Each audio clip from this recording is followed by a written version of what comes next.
Professor with us, and Mike Lubie, of course, has stated his position on last night's Dolphin game. Angry with all of these social media posts about Brian Flores, which, Professor, I mean, looming very large right now is the fact that you had what appeared to be or sounded like just an absurd conspiracy we get a little theory. like Lubie's getting angry. Yeah. Can we get angry that Stephen Ross and the Dolphins let Ryan fucking Fitzpatrick into the building to spread his lucky charms magic? Oh my God, And you're right. First fucking time they do it, Tua goes down with a concussion, probably a career ender. Like, how do you let that piece of shit into the fucking building?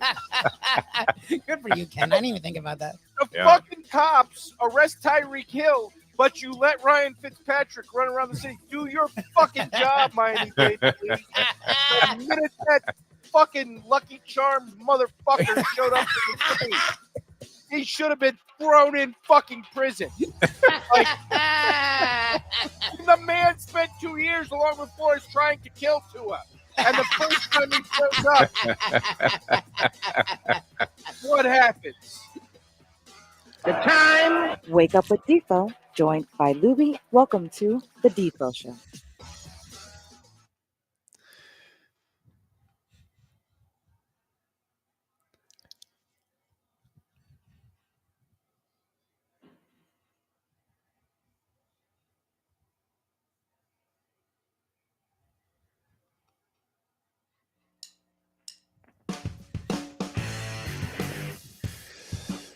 I almost started singing "We Are Family" there. All right, welcome to the show. Good to have you guys with us. Funky Thursday, man. Wild bag of weather out there. I believe, Lubie, I don't know, what is your understanding? I know you're flying out of here after today, your early morning flight out of here.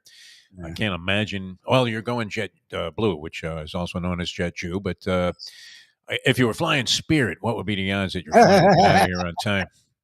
Oh, no, With the weather around the country the way it is, and especially here in southern areas. It seems like, do all Spirit Airline flights out of Fort Lauderdale, say early in the morning, originate in Guam? I don't know. Oh, yeah, well, the plane got stuck down there, and it was a revolution. Great, lady. What time are we going to be taking off, huh? So yesterday, we had a bunch of stuff going on when I was about to go on my walk of life after the couple of shows that we do in the morning here, and the natural walk of Skippy, which is more important because unlike Skippy, I don't take a dump on my walk of life. Pretty much. God willing. I can do it in the house in a fashion where it's easily cleaned up and dealt with. But I go out, so I end up going out about 8 o'clock last night, Lubie. Oh, wow. Okay. 8 o'clock last night. I'm here by the beach. I go up A1A, and going up, I'm going to go to short distance there. I'm only going to work like 3 furlongs, so I'm putting in 3 miles real quickly. I just didn't feel like being out there, 10:30 at night or whatever. By the time I would have got back, so it would have taken me till about 9:30 if I did my usual number. So anyway, I'm going up. I'm thinking, wow, I'm in good shape today. This is a breeze. I couldn't believe it. I'm walking, and I feel like I'm almost being airlifted to the destination there. And then I turn around, Lubie, and wow, I mean, the gusts of wind that were blowing last night, and there are certain segments of the walk where there's a gap with the buildings or whatever, and so you get an exceptional amount of wind in a couple of areas, whereas otherwise it's relatively calm. My biggest fear eventually surfaced again, Lubie, and you know what that was back in the days when I was running the wave runners on the Intercoastal, that I would die by being hit in the head with a coconut. Right? Some flying coconut just comes out of nowhere. You're doing 70 miles an hour on the old Yami XL 1000, and you know what I was like, Lubie. I mean, there would be no way to dodge this thing. Yep. So that was one of my biggest fears, and I started to fear flying coconuts last night. Okay. There weren't any, but I was fearing them very heavily. And then what I really feared is there's a Ritz-Carlton project going up on A1A. They've been knocking down smaller buildings, even larger buildings, and now these very, no pun intended, ritzy type of projects are going up. $1.5 million to start, and that doesn't include floors or a toilet seat. That's always good, right? Yeah, how's it starting at $395? You're like $395,000, and you're thinking, oh, okay, I can do that. Well, look at that, a brand new fucking house, Lennar, a nice little community there, no mosquitoes, and then you realize that everything else is going to cost you money. You want cabinets? You want cabinets? No, I was just going to stack everything on top of the fridge. Oh no, it doesn't come with a fridge either. What are you talking about?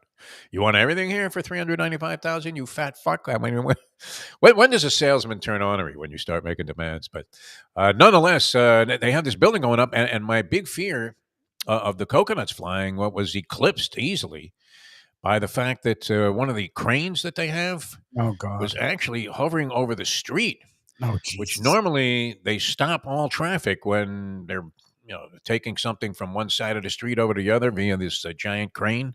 Yeah. Which what do they do? Do they have that thing at the height that the building is going to be? Is that the way that works, Lubie? That's Mustang's theory that when you see these cranes and they're like 4 floors above where the building is being No idea. erected, if you will, and you're thinking, okay, how tall is this building going to be? And her theory is it goes to the height of the crane. That's what they're establishing. Maybe. I don't even have a guess. So sure, her guess is as good as mine. I have no idea. It sounds logical. I don't know, makes some sense, but then again, I don't believe it. But nonetheless, she says it, and I go, yeah, that sounds good. But it's never hovering over the street when it's not attended. I mean, there's nobody on the site there, and nothing was happening. And I'm thinking that fucking thing blew all the way around to the point. Now, what are the chances? All of a sudden, I hastened up my pace a little bit. Yeah, for sure. I said, let me get the fuck out of this little area here. But wow, I mean, and that was nothing, Lubie. This thing's still like 500 miles away in the Gulf of Mexico. So doesn't look too bad outside right now. I'm not sure what you have going on at your place, Lubie, but It's been ebbing. I feel weird using the term bands because the thing is literally hundreds of miles away, but it is supposedly hundreds of miles wide. It's been coming and going. I mean, that's the thing is I'm actually more west, which is where this thing is. So okay, closer maybe. I don't know because it is in the Gulf, but it's like really the Florida Gulf is where it is. So look, it's been all morning. We've gotten a little bit of rain, then it stopped. Then it was like freaking pouring, then it stopped. This started yesterday, and then I turn on the Weather Channel. It makes sense if you look at where it is right now. It's actually even with us. So and supposedly Sarasota is supposed to get up to 50, 60 mile an hour winds, and I'm like, but this thing's not. These winds were intense, Lubie. I don't know what they were. I mean, I'm guessing that it was probably 50 miles an hour or less, but. Wow, I mean, I literally I was going straight into the wind, walking back, going south on A1A, about 9 o'clock last night, and you literally couldn't move. I mean, it was like you were doing some kind of wind resistance exercise, right? The football players who started that thing with the parachutes. I don't know. Literally, I mean, it was almost. I'm walking as fast as I can, and I'm going nowhere. It was getting blown all over the place, man. It was crazy. So, I mean, if that was just a prelude to it, then we might be in for some stuff later on today. Although, as you said, it's passing through the Gulf, and naturally, you have concerns for the people that are in the path of this thing. Which well, the thing that sucks, direct hit on Tallahassee. Is that what's going to happen? The thing that sucks, and look, what I'm going to say is still not nice to the area it would be heading. Yeah, but thank God it's not us. Exactly. I don't know people there. I know lots of people in Tallahassee still, actually. It was heading northwest yesterday. So I was like, all right, cool. And when it does that, even if it's beelining for a city, we know very well that, especially if there's a whole day, it can move before it gets to that city. So I'm like, all right, if it's heading northwest, hopefully it'll move off of Tallahassee. Problem is now it's heading northeast, which is not good because that means it's not only heading toward Tallahassee, it's now leaning into Tallahassee, and then we'll take a dip toward fucking Atlanta. Because if you look on the map, Atlanta is pretty much over Tallahassee, just a little northeast of it. So it's like, oh yeah. And my best friend lives in goddamn, and he's moving back here in like 3 months. In like 5 months, he's trying to move back. They're in Atlanta. So it's like Atlanta canceled a couple of key ball games, and they're now going to be played as a doubleheader between the Mets and the Braves on Monday. I mean, the least of your concerns, if you're trying to dodge a hurricane, that would be whether or not the Mets played last night. But no. But these were huge games because the Braves were what, I think a half game back of either the Mets and or the Arizona Diamondbacks in a wild card chase, and now the Mets go to Milwaukee. Which is kind of interesting because I'm going to do on Bury Your Bookie a little baseball handicapping with my friend Mike Jones. And I was thinking, well, geez, how do you ignore this? But there are some interesting propositions to play into, not prop bets necessarily, but interesting propositions because now, how does Milwaukee approach this series? Did they try and remain with the integrity of the game intact? They've already clinched their spot. I guess there's still a battle. What happens now with 12 teams? You have what, 12 teams in the Major League Baseball playoffs, right? It'll be 12 of the 30 teams make it. And do the top 4 records of the division winners get buys in the first round? Is that how that works? Louis, do we have any idea what the structure of the Major League Baseball playoffs are as authoritative sportscasters? I mean, I don't even think we need to apologize for not knowing some of the things that used to be mandatory. I mean, just basic knowledge. Like you couldn't take the airwaves without knowing what the conference configurations were, who was in what conference. And now I don't know that you can be held accountable for that. And certainly playoff structures, there's something you could look up. But I'm thinking that there is something and some incentive for having the best records because I've been reading. Again, the division winners, I don't know if they call it a bye, but they don't play the first series are like the first series are like what, best of 3 now? Yeah, the best of 3, and they're the lowest division winner and the wild cards. So like there you go. Okay, yeah. The real deal division winners, the best records don't. That's the whole thing. That's why remember we made fun of it. We gave them shit the first time around, then they did it again. But it makes the winning the division matter more. Like, well, and I think that's great. I really do. And it's created a lot of excitement because the Yankees have been trying to clinch the American League Eastern Division now for, almost a week, it seems like. Oh, Jesus. But they had a head-to-head matchup with the Orioles, who are the one team that can catch them, and they lose again last night, 9-7 to the Orioles. And a big pitching matchup tonight. You got Corbin Burns going against Garrett Cole as the Orioles and the Yankees try to decide that. Now, the Orioles have already clinched a playoff spot, but they can enhance their position by being the division winner. You want the division. I mean, look, it's made games that otherwise would be completely meaningless as having great significance. And then this doubleheader on Monday, that's unbelievable, huh? That could be how it's decided, Lubie? Yeah, that's crazy. Like the wild card, anyway, the last wild card. I hope that this storm doesn't do the kind of damage that they're talking about because then that would be a problem. Like if the games are in Atlanta, they're in Atlanta, yeah. Friday, it's supposed to hit Tallahassee Friday, so that means it would hit the Atlanta area afternoon, late Friday. If it gets slammed, I don't see you playing fucking baseball games Monday. So something must have been going on there though, because I mean these games were scheduled for last night and tonight. So they know they've already blown them off. It's heading that way. They're going to get hit by this hurricane, Atlanta. It's just usually when it hits land, it slows down. This one, because the Gulf is so fucking hot, it's already at a 2. It's supposed to get stronger. So if it gets to a 3 or a 4, it may get to a 4, which is really scary. Ooh. If it gets to a 4, then even if it breaks apart, it'll still hit Atlanta. Like Atlanta's not that far from Tallahassee like that. It would hit Atlanta and it'll hit Atlanta. Like Atlanta's not used to getting, because where Atlanta is usually, Atlanta's almost like us, right? Like we're going to get hit and then it goes east. We're going to get hit and then it goes west. We're actually in a decent place where we don't really get hit that often. We just get scared a lot. Atlanta's sort of like that, right? Like if it goes up the coast, it's not going to get Atlanta. If it goes west toward the Gulf, it's not going to get Atlanta. So Atlanta's not used to getting anything like this. So that's why I'm curious if it turns into a fucking 4. I mean, just based on my walk of life last night and what could have been 30-mile-an-hour gusts, it would be no bargain to be hit in the face with 140-mile-an-hour wind gust or whatever. Anyway, so that's the weather situation. We, however, have games to play, Louie, do we not? Have Dave Gurggles Gergely? Are we going to be able to connect with Gurggles? Because I saw that he was on board here. No, he's there. And hopefully technology will serve us well. And there he is. That's why I do that. So he knows I see him because we've had our technical problems and you know that he's there. So that's why I have the little quick chit chat with the one and only Dave Gurggles Gergely. Well, you never know in this business. I mean, you just never everything could look like it's kosher, and then the next thing you know, here comes the rabbi. Turns out he's a criminal, and he blessed the wrong meat. All right, so we have David here. David, how are you, my friend? Doing fine. I'm at the golf course right now. It's calm before the storm. It's sunny out here, clear, but I won't let that stuff fool me. I've been through too many of these to know that we're going to get some weather today. I know that.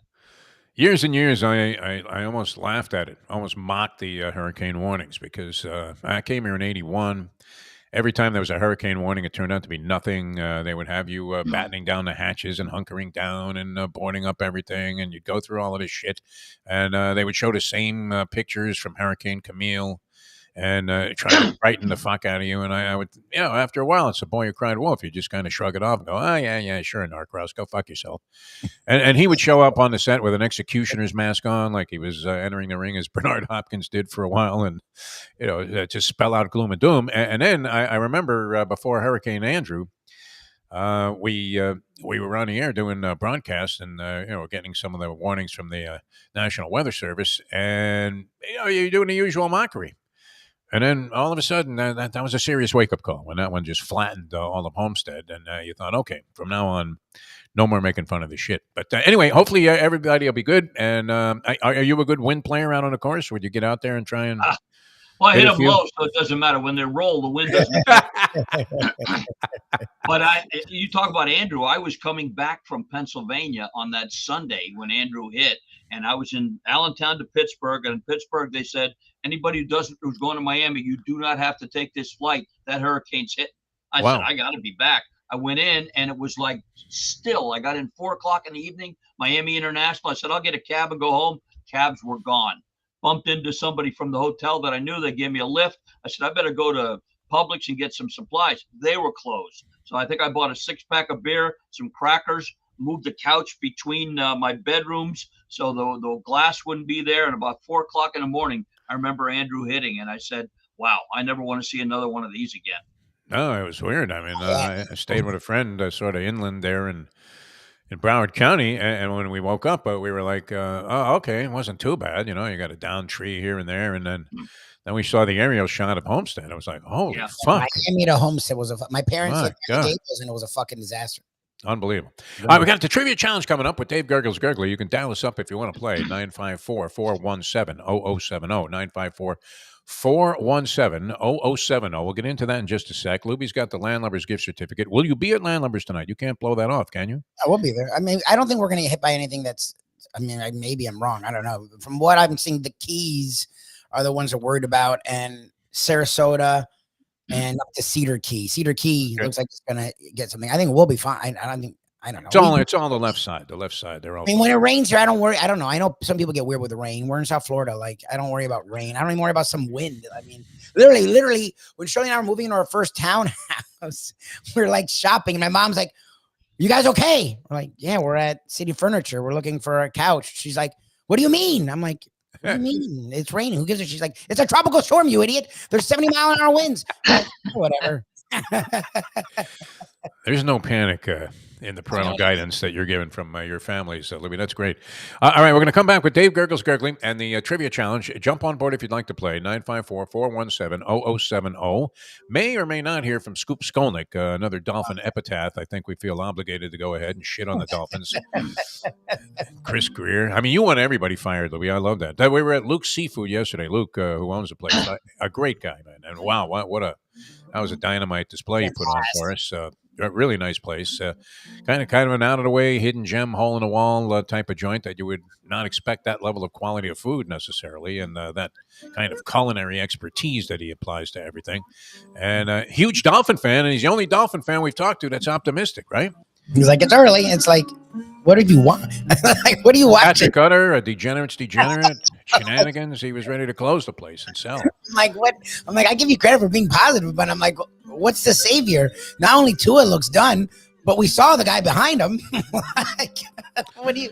Not a lot of reason. The only hope is the lousy opponents that they have in the next couple of weeks. So, all right, we'll get into the trivia challenge in just a moment. Now that The time. But we'll spit on their grave one more time, maybe. It's 8:25. Champions, the outstanding simulcasting room at beautiful Hialeah Park. Yes, the grand old lady of thoroughbred racing has never been more vibrant, and you can wager on the races from the top tracks around the country while enjoying a cocktail at the Brass Rail Bar or any of the fine food served throughout the facility.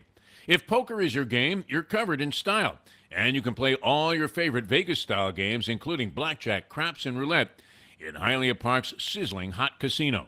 Get a player's card when you walk through the door for all kinds of generous amenities, including our favorite, free play, when you come out to the ultimate casino and entertainment destination Hialeah Park. These days, we're all looking for comfort anywhere we can find it. Thank goodness for Landlubbers Raw Bar and Grill in Plantation, because they are making sure you are as comfortable as possible. First of all, they're not only open for delivery and pickup. All you have to do is go to landlubbersbarandgrill.com for both pickup and free delivery. You're going to have the best wings in the world.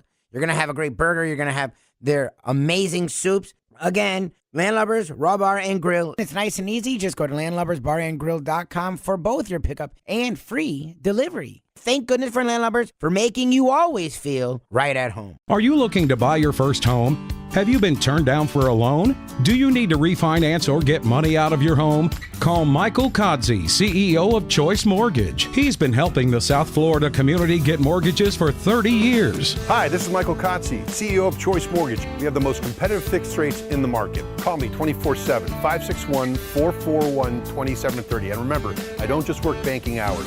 To make the right choice for your home, call Choice Mortgage today.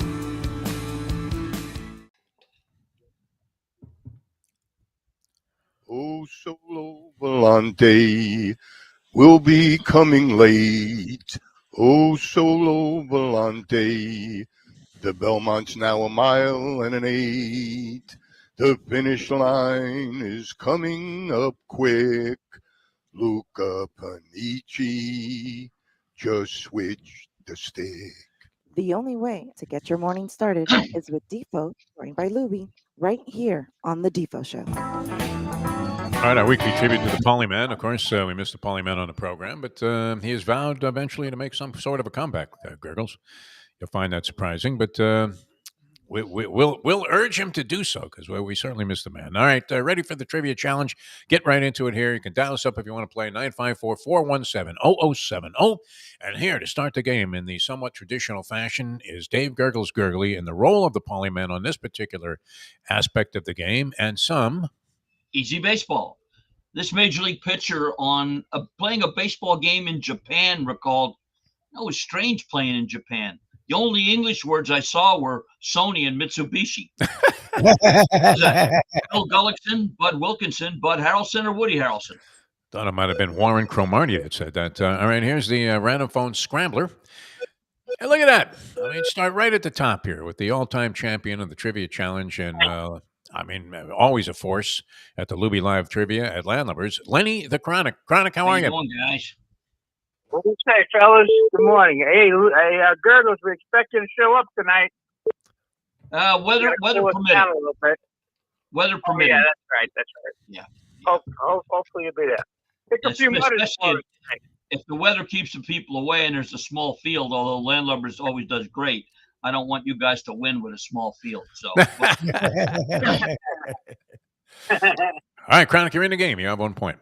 All right, football. Lenny, true or false? Believe it or not, Skylar Thompson, the backup quarterback or starting quarterback or injured quarterback, was named after Skylar Bergman, who was a character in his mother's favorite series on TV, Baywatch. True or false? Oh, Jesus. No, that can't be true. I say false. You said false. That is false. Oh, way to go, very good. Lenny. Wow, look at that. Wow, look at that. That's an upset early in this game. Lenny with a rare 2-spot out of the chute, going for 5. Okay, Lenny, 3-point question. Let's go back to football. Prior to Andy Dalton's 3-touchdown pass game, who was the last team he threw for 2 or more touchdowns against? Okay. Was it the Seahawks, the Saints, the Raiders, or the Falcons? That would come under the heading of no idea. Sorry, say it again. Who are they? What were the teams again? Or the choices, Gurggles. Well, the teams, who was the last team prior to his 3-touchdown pass that he threw for 2 or more touchdowns against? The Seahawks, the Saints, the Raiders, or the Falcons? Let's go with the Raiders. Raiders. No, it was the Seahawks. He threw 58 passes and lost 37-27, but had some touchdowns. I don't know that you should feel too ashamed that you didn't know that one, Lenny the Chronic. It seemed impossible. Yeah, it's tough one. 2 going for 7 in the lead. Baseball. Let's give you an easy one. There you go. Of course, the White Sox have eclipsed the 62 Mets. What team was the only team in 1962 to not have a winning record against the Mets during that season? Oh, wow. Okay. The Houston Colt 45s, the LA Dodgers, the Pittsburgh Pirates, or the Chicago Cubs? Let me think. I'm going to go with the White Sox. Oh, wait, did you say the White Sox? White Sox. No, I did not. That wouldn't have been right. No, I said the Houston Colt 45. Yeah, give me the Houston. Give him A. Houston. No, Incorrect. you should have stuck with the other city. The I'm gonna say the Chicago Cubs. Yeah. went 9-9 against the Mets. All right. Well, all right. Don't go too far, Chronic. You never know. You might be back in the hunt here. But a lousy total of 2 points. Usually not good enough to get to the finals. 954. I almost gave out my home number. I don't have a home number. My cell phone number. 954-417-0070. 954-417-0070. I guess as you get more and more into senility, Gurggles, there's a possibility that instead of giving out the phone number, this is when you know you're a shot fighter, when you give out your social security number. Yeah, that's 057. You're like, what? What are you doing, DeForest? All right, dial us up if you want to play. Perdomo Cigars, David? What? Yeah. I'm going to stop down and see the gang today. I'm sure they'll be open today and tomorrow, weather permitting.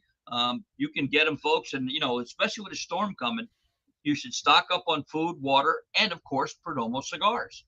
And easy to find, 5150 Northwest 167th Street. You see the people at the Home Depot getting their plywood. Just head a little bit east of there, and there's Perdomo Cigars right on the access road off the Palmetto there. Or call them, 305-627-6700. Open 9 a.m. to 6 p.m. I'm going to stop by and see the gang today and probably pick up some cigars for the golf course here as well.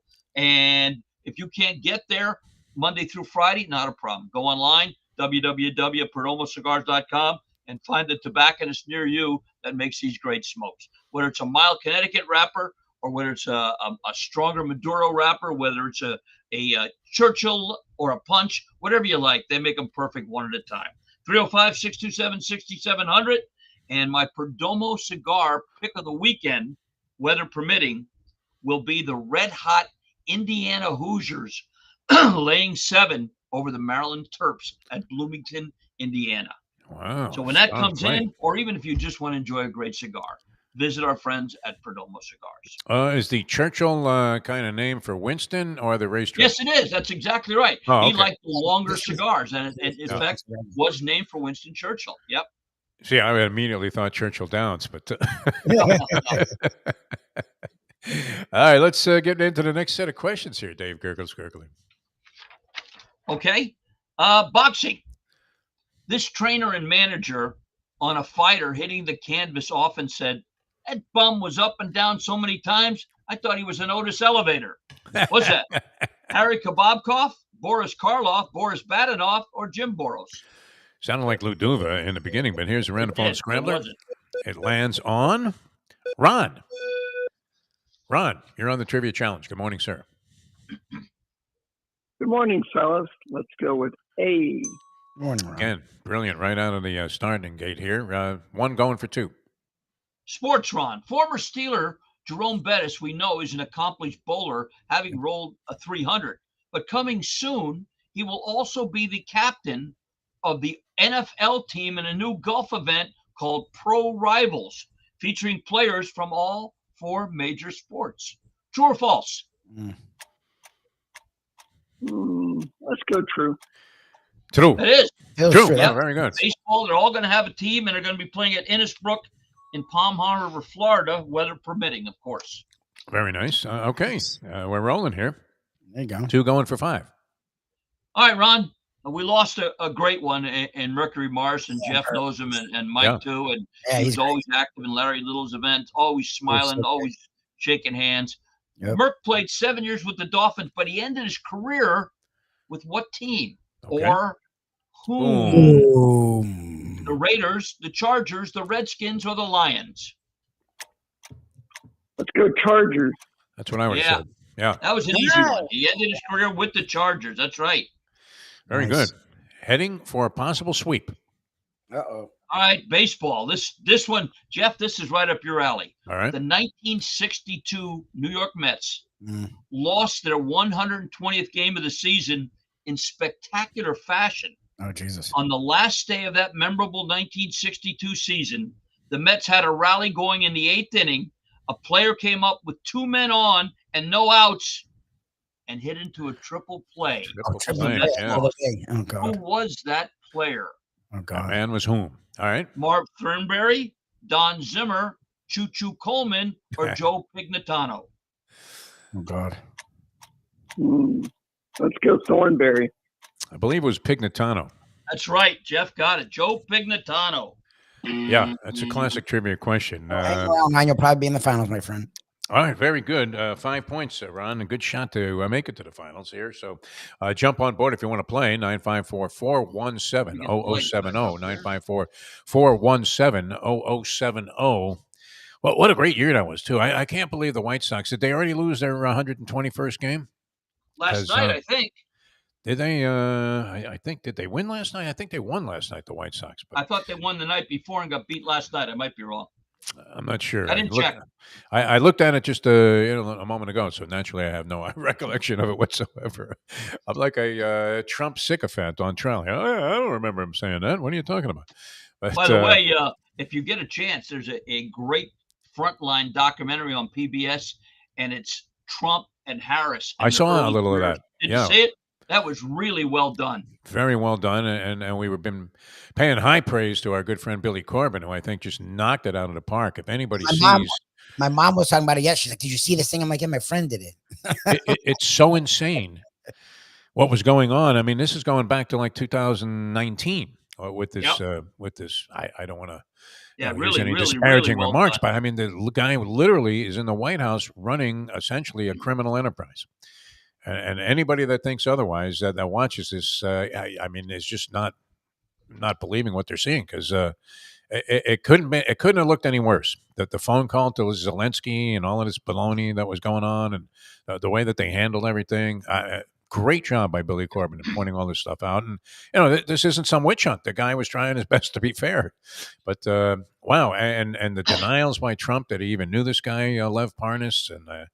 He's got like 100. Well, everybody takes a picture with me. That could be true in some cases, but when you have 100 pictures with the guy, there's videos of them interacting, celebrating together at Mar-a-Lago. I mean, get the fuck out of here, Donald. I mean, it's pretty hard not to remember. All right, let's play another one before we go to the finals here. And here's Dave, our next set of questions. College football. This late great former Penn State coach, when asked if he would play for a tie, said, "Listen. If I'm having brain surgery, I'll be darned if I want the surgeon that's operating on me playing for a tie." What's that? Joe Paterno, Joe Pepitone, Joe Piscopo, or Joe Pignatano? All right, let's roll the scrambler. Now, I believe this gentleman may be calling from the cool confines of Albany, New York. Is that possible, Pat? How are you? Yes, I am, guys. You sound great. Morning. Yep. Communications have really improved. Remember when we couldn't get a cell phone call from inside the station itself, and it would come on all scratchy and sounding all staticky? And now loud and clear here on a video stream with Pat from Albany, New York. All right, you have 1 point. You're in the game. I'll say Joe. You got it, Joe Paterno. All right, rugby. We've got a lot of requests for that. Believe it or not, Team USA women's rugby star Ilona Mayer, who's on, I think, Dancing with the Stars, has skyrocketed into fame this year and says her next step would be to appear as a gym teacher on Abbott Elementary. True or false? I'm going to say that's made up. He says false. He says false. No, that's true. Of course, yeah. That's true. Oh. You're gonna lose your SAG card there, Pat. Your Actors Guild card for that one. Holy cow! All right, you have one going for 4 here, Pat. This could potentially move you right into the finals. All right, Pat, NFL football. Miami Dolphins quarterback apparent Tim Boyle, in the league since 2018, had his first and only regular season touchdown pass versus the Cleveland Browns, the Chicago Bears, the Miami Dolphins, or the New York Jets. Oh, let's go with the Bears. Bears.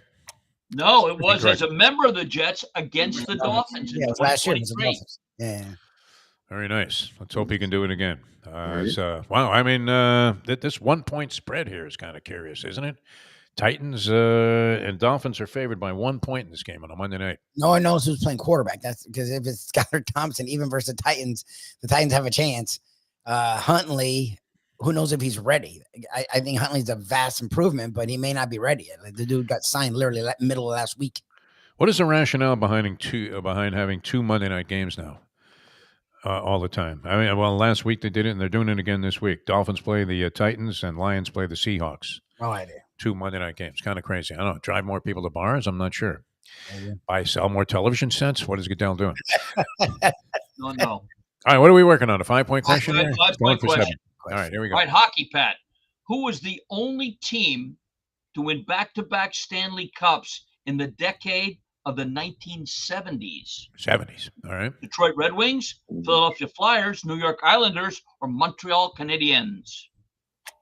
I think that was the New York Islanders. Islanders? What do you think? No. You're thinking 80s, Pat. It was the Philadelphia Flyers in 74 and 75, the Broad Street Bullies. All right, don't go far, Pat. We're going to use a scrambler here to determine who's sadly, it's a Chronic's off because Chronic, as bad as he did, got 2, whereas Pat. Oh, and Pat only had 1.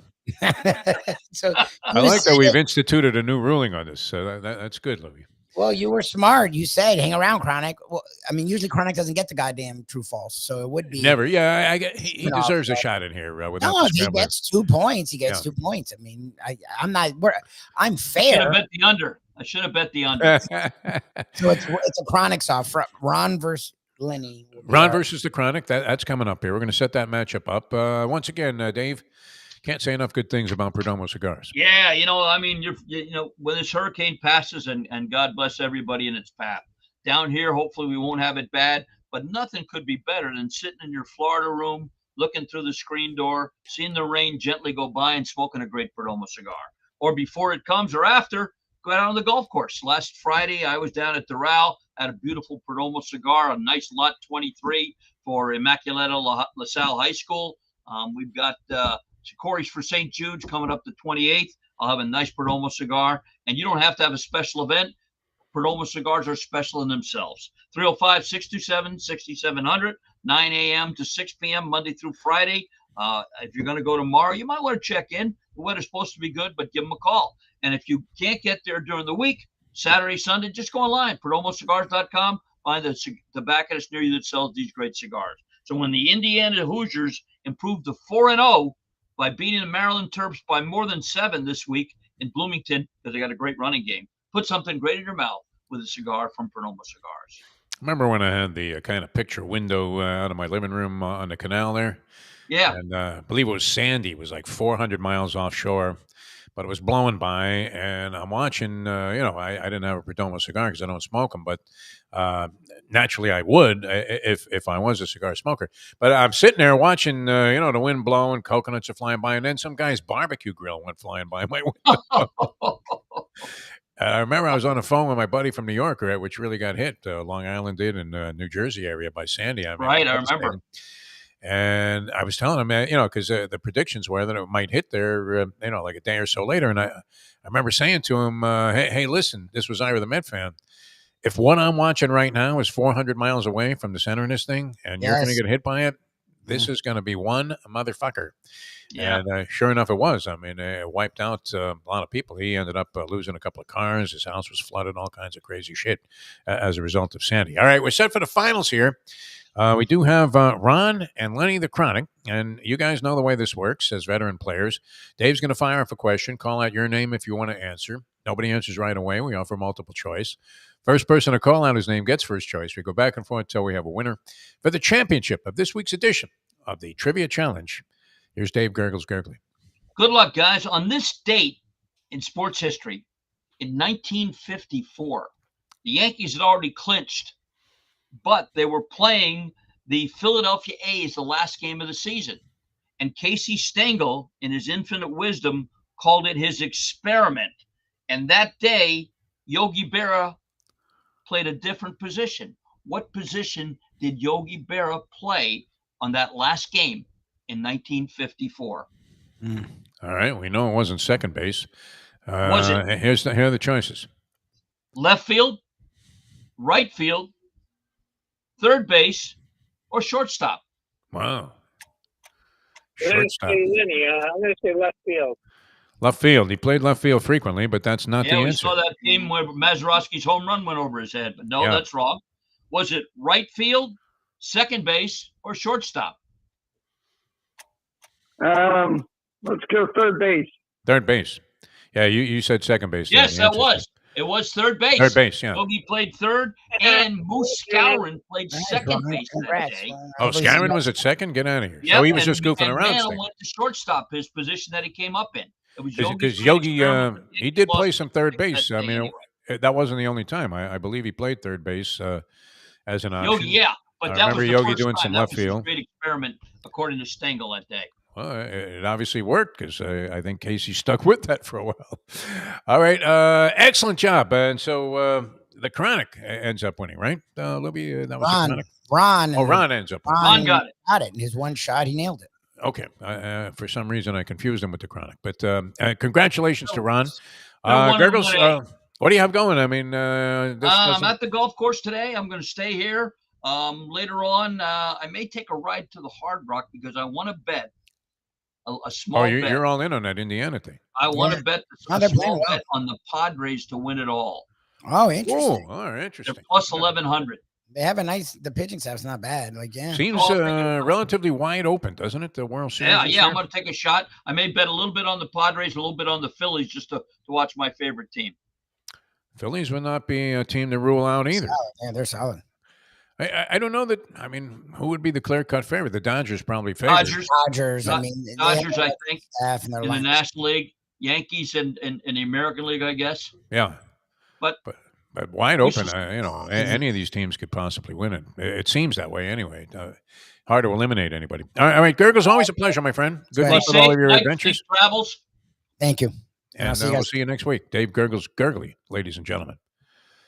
All right, Lubie. All right, that was fun. We appreciate that. We were going to bring Scoop Skolnick into the equation, but we didn't hear from the Scooper. So I don't know. Do we really need to keep hammering this Dolphins epitaph? It seems like a tired theme at this point. It's interesting. It was kind of cool yesterday because we were expecting the usual resignation from any Dolphin fan that the season was over.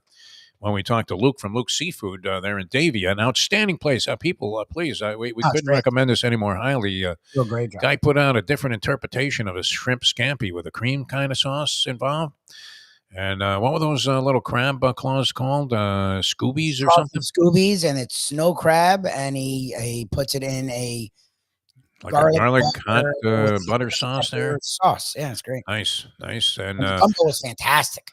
I love the way you did the grilled oysters also. Those were really, really tasty. The fried oysters. Yeah, the fried oysters. Fried oysters. Those were great. And so we're talking to this guy, and we figure we're going to get the usual.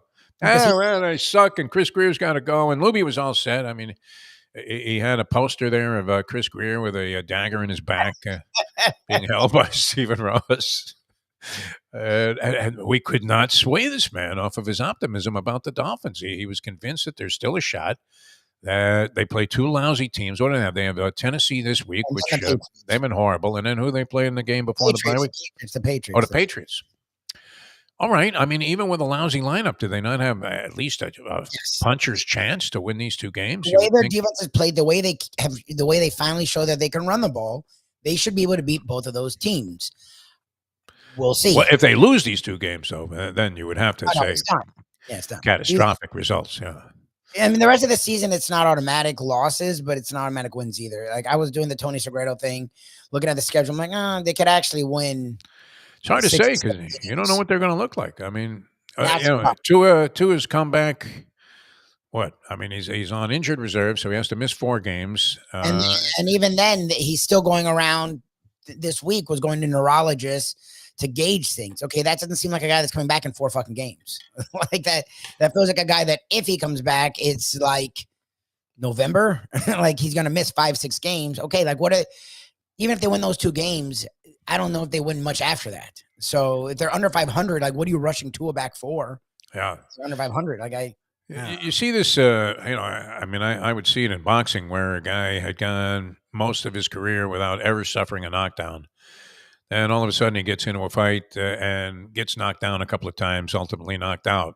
Yep. And from that point on, his chin is always vulnerable. A Yes. guy could have had a chin like George Chuvalo or Marvin Hagler and never go down and then become suspect. Just a tap on it. I don't know. Tommy Hearns never had a really solid chin or anything, but I mean, once he started getting knocked down and knocked out, every time you touched him on the chin, you could blow on his chin, and it was fragile. I'm thinking there's a parallel there to head concussions, where some people can withstand them, but there are others that once it occurs, it gets worse and worse. I mean, the slightest contact ignites and triggers the concussion and the concussive effects. Yes. And to him, I mean, he may be in one of those situations, unfortunately, where every time he has this kind of contact, including just having his head bounce off the ground. Yep. So, I mean, there's almost no way to avoid this the rest of his career. He's not going to be able to avoid all contact the rest of his career. Well, look, even Luke said it's what the professor and I were talking about, and we know, we've discussed drafts. Like the Dolphins never do. Like Ken and I always will talk before a draft, during the draft. The Dolphins never do what the fuck we want. So we had already started saying, look, whatever happens with Tua, you have to draft a quarterback first round. I will give Luke credit. At least Luke was willing to say that. He's like, look, he said that yesterday. He's like, yeah, they're going to have to draft a quarterback. Tua clearly, if you get another year out of Tua, you're not getting another 8 years out of Tua. So this contract is not going to be fully lived through.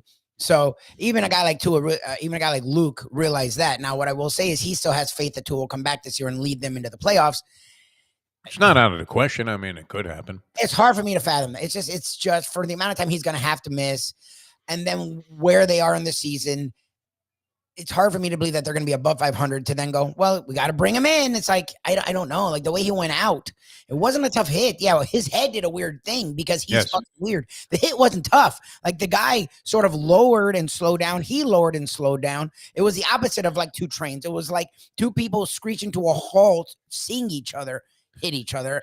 And he still got a goddamn bad concussion, like to the point where like he was incapacitated and did the goddamn finger thing when he was down and when he was walking. Like it, I don't know, man. I like Luke's optimism, and when I was in my 20s, always different ways to look at things. I don't share that same enthusiasm. What so happened 2 years ago? He was never the same. Like yes, they went to the playoffs that year by the skin of their teeth when they went to the playoffs that year, and then they lost in the first round. It's not like, and Tua went out later in the year. It wasn't after game fucking 3 when Tua went out. They had already started building a nice little record. They're 1-2 when Tua goes out. Well, and Luke was pointing out, and look, it looked great.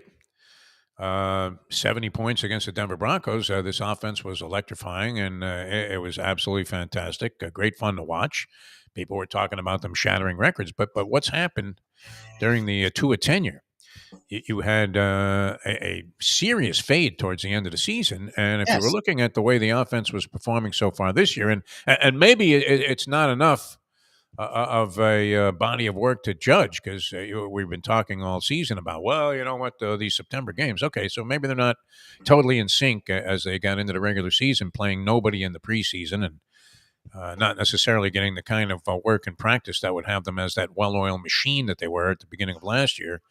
And that did fade, all of that effectiveness that they had, especially in the passing game. I mean, they weren't looking all that good, and with Tua in there. I mean, like what Luke, and I appreciate his positivity, what he referenced was like game 3 of last year. Like even by last year's standards, it wasn't in the middle of the season. The Denver game was super early. Remember, that was week 2. The last part of the year, Denver was surging toward a playoff possibility. Right. Like Denver was a very different team. So it was a double-edged sword of Sean Payton. Did they start out 0-5 last year, Denver? And they were getting slaughtered. Sean Payton was in his second game. Denver was a fucking disaster. And it was early in the season, as we saw the last 2 years. Hated Russell Wilson. Mattered more early in the season. But like to search for the beginning of the year, well, see, they did that. Like his point was they did that then so they can do. That's not exact. They did that then, but you're not taking anything into account. It was early in the year versus a team that if they played Denver later in the year, I promise you they wouldn't have put fucking 70 on that Denver team. We saw it. The last handful of games, whenever they played anyone with any competency on defense, that offense did. It wasn't that the offense was average. Like what Perk and Hyde like to show, it's true. The offense was abysmal. Like they averaged 14 points the last 6 games of last year. Yes. And they're averaging like 11, right? They're averaging, I think, 12 or 13 points a game. Like to look at the Denver game and go, well, they did it that time. I mean, okay, good. Like UM put up 50 or 60 versus FAM. That doesn't mean I'm assuming UM's going to put up fucking 50 versus Clemson. Like, exactly. It's just the trend though had been that this offense had been diffused. Yes. It was teams in the NFL. They find ways to stop what you want to do, and they took away whatever. Not completely, but it wasn't like they were putting up big totals, even with Tua in the lineup in the first couple of games. And the one thing you brought up, which is true, Mike McDaniel sucks at adjusting. Like I don't know what he's doing there. What the hell? He doesn't even try. He's staring at that chart, Lubie, and you're looking at him and you're thinking, okay, make an intelligent decision. And then he does the exact opposite of what you would anticipate. It never is willing to stick with just grinding the ball down your throat, even when it's working. Never is willing to stick with that. Look, the temptation would be every time, wouldn't it? Try and get the ball to Tyreek Hill or Waddle or one of these fast guys in so-called space, HN, but you can't always go to it. I mean, and maybe you're hurting your own sense of purpose by dodging what's working at the time. Maybe. Which was running the ball right up the middle, and they were gaining 6-7 yards a carry for 4 or 5 plays in a row, and then all of a sudden, let's run 3 pass plays with a guy who's way off his game today. It's very. You talk about suspect. His play calling is almost astonishingly bad at different times. Yeah, it's weird. He's not reading. For the genius that you can see where this guy is like some kind of bizarre Christo type artist when it comes to offense and design, but it may be to his detriment as well because he goes away from the most simplistic of principles, which is if you're pounding the ball up the middle and gaining 6 yards a play, run. Make them stop that. And he sucks. It's not like, okay, your quarterback was hit or miss and you're running well. Your quarterback sucked and your running game was good. Hello? Yeah. What are you doing? Goes for weird things in weird spots. The fourth down temptation, I usually would embrace that, but I'm not sure it's always appropriate. I did hate it when coaches would routinely concede on a 4th and a half a yard, wherever the fuck they were on the field. If they were, on the other side of the 40, the other position's 40, they never went for it. Now they almost always do. Well, that's the problem with Daniel. Like he would pass up field goals that later in games were like, fuck, if he had that field goal. Yeah. And then this last game went the opposite way, where it's like, okay, trying to kick field goals is impossible. Yeah. You're running it well with your running backs. You're at their 40. You probably should go for it. He instead tries a 57-yarder from Sanders, who was not fucking Morton Anderson or Harrison Butker. Like Jason Sanders has had a very spotty track record the last 3 years. Up and down. And that's the kick you go for. It's like, dude, you're running it well. Just give it a goddamn H-hand or give it to the Wright kid. I don't know if Wright got less than 4 yards on a carry. Like, hello? Like, what are you doing? That was one of the strangest decisions that Mike McDaniel has made. Because he is a guy that always goes for it. He's around, their 40-yard line. And if you miss the field goal, you're going to be giving them the ball at midfield. If you blow the 4th and 1, which you have an excellent chance of succeeding on, probably more favorable than not, over 50% chance of making the play, you keep the ball, and now you're inside their 40-yard line. So which is the more beneficial attempt? You would have to think at least the consequences are not as severe if you don't make it, and the rewards are vastly richer if you do. And again, like you talked about, with the field goal, you give them an extra 4 or 5 yards. If you miss it, like, you give them 8 more yards, 7 or 8 more yards. Like, what more did he go back? 8 yards? I don't know. I don't know if that's. It used to be 7. I don't know if it's 7. I don't know how much yards you get added. It's at least 7 yards that the guy's back. Yeah. Whereas the 40 is not that far from the 30, which is what they get on a touchback now. So, like, go for it. If you don't get it, at least your defense was playing well, and that's his theory, right? If defense playing well, we miss it. They get midfield, but I don't want to give it to them at midfield.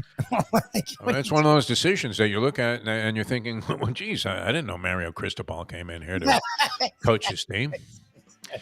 Canes playing on a Friday night, Lubie. Canes will be taking on Virginia Tech. Many people like the 19.5 points. Well, the problem is VT lost to like Marston. Virginia Tech was supposed to come in this year because they finished last year strong. So people had a lot of hope for Virginia Tech to be an interesting team this year, and then they lost to was it Marshall? They lost to someone like week 1 or week 2 that it was like FCS-ish or group of 5, like bad group of 5. So it was like, okay, Virginia Tech sucks. So that's the thing is I think they'll demolish Virginia Tech. Yeah. And Louisville will be their test. I mean, they play Louisville in a couple weeks. Louisville's 15 now. I think they'll keep winning. For UM's sake, UM better hope they keep winning because they play no one else. And Louisville should be like top 12. And they have a good defense. They have the kind of defense that UM hasn't faced yet. Like for all the Lukes of the world, they're like, well, no one's faced this offense. They haven't faced a defense, man. Like it's okay to be happy that your team's 4-0 and that they're literally putting up 50 to 60 points a game. USF was their close call. USF is a team that's a borderline bowl team from the goddamn AAC. Like that's your toughest opponent. Like I don't know what the fuck this offense is. Like they haven't played any defense that's a D1 caliber, to be brutally honest. Well, all 3 defensives they face so far are outside the top 120.